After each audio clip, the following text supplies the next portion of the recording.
So over the last 4 years, I figure I've walked about 10 million steps from Mexico to Canada on the Pacific Crest Trail, and from Waterton, Alberta to Mexico on the Continental Divide Trail. My feet have swollen in size from 10 to 12 quadruple E and back twice. The triangles on this map, on the blue side, that's where I camped on the Continental Divide Trail. And like he said, the Pacific Crest Trail is about 4,000 kilometers long, and I did that in 2007 over 4.5 months. And the Continental Divide Trail is 4,500 kilometers, which I did this past summer over 4 months.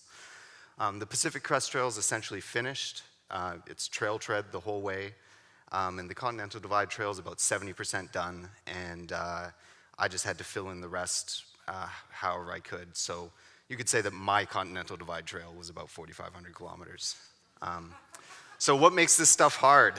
Hiking a marathon a day, essentially, every day for 4 months, and then waking up, doing it again the next morning. I lost 70 pounds in the first month of the Pacific Crest Trail, and fortunately no more after that. This is from the Continental Divide Trail. I lost 30 pounds over the course of the trail. So why am I out there? Why am I going this fast? I'm not really the kind of guy that I'm not out there trying to break any records or anything, but I did like the idea of finishing these trails in one go. And in order to do that, there's these topography issues. Basically, there's giant mountains at the north and south end of both trails. And I didn't really want to walk on the snow at the start, so I waited till it melted. And then you kind of had to sprint across the middle to get through the mountains at the north end before it started snowing in the fall. And on both trails, I just missed blizzards by a few days. And I would have been stuck and not successfully finished. So, imagine if you could, being on a ridge in the middle of a mountain range and you're trying to follow this invisible 4,000 kilometer long line. And for me, it took 100% of my mental focus to stay found on that line. And if I lost my focus for 5 minutes, I could have spent easily an hour finding my way back to that invisible line.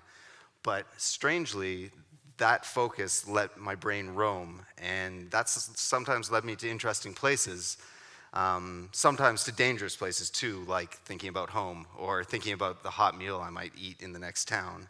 But I did discover that I was pretty good at staying positive and not letting my thoughts kind of spiral away into negative thinking. And so an example of thinking positively would be I'd sometimes go into towns to buy groceries, and I'd call my girlfriend at home, and she'd ask, if I'd missed her, and I'd kind of be like, ooh, well, not really.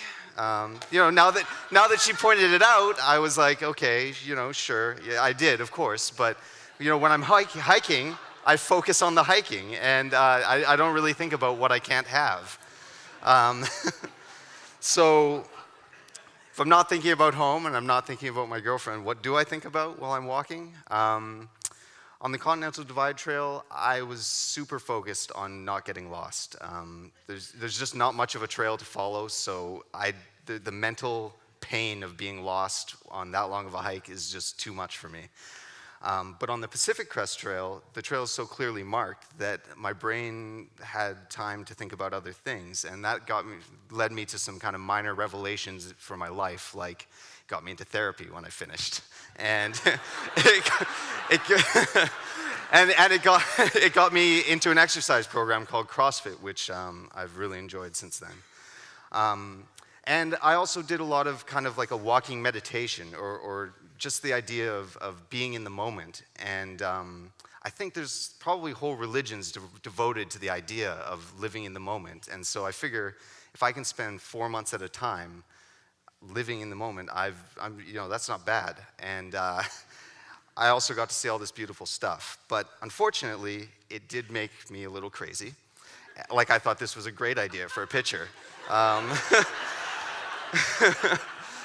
But hiking 11 hours a day, these crazy rhythms form in your brain, and you're never really stopping. And I'd get things stuck in my head, like My girlfriend played me a song one time called "The Only Gay Eskimo I Know" from Saturday Night Live. And I only remembered that line, and I sung it to myself over and over for days. I'd sing Christmas carols to myself in the middle of summer.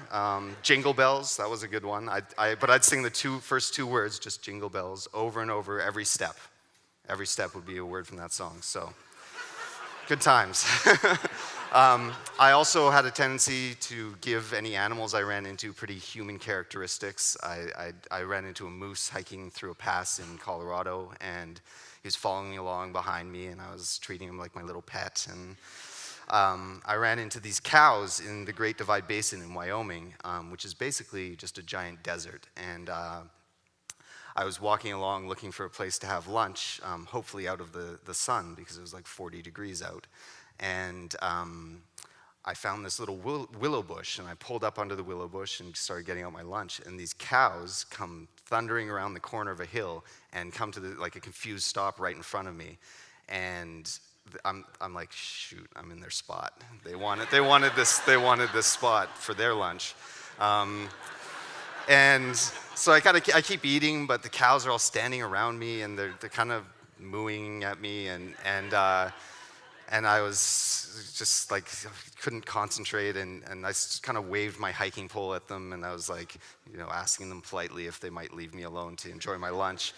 And they didn't, and they just kept on crowding around me, and so eventually I just got up and left. No, actually I pulled out my beef jerky, and I started eating my beef jerky, and I looked up, and the cows had disappeared while I was eating my beef jerky. So yeah, anyway.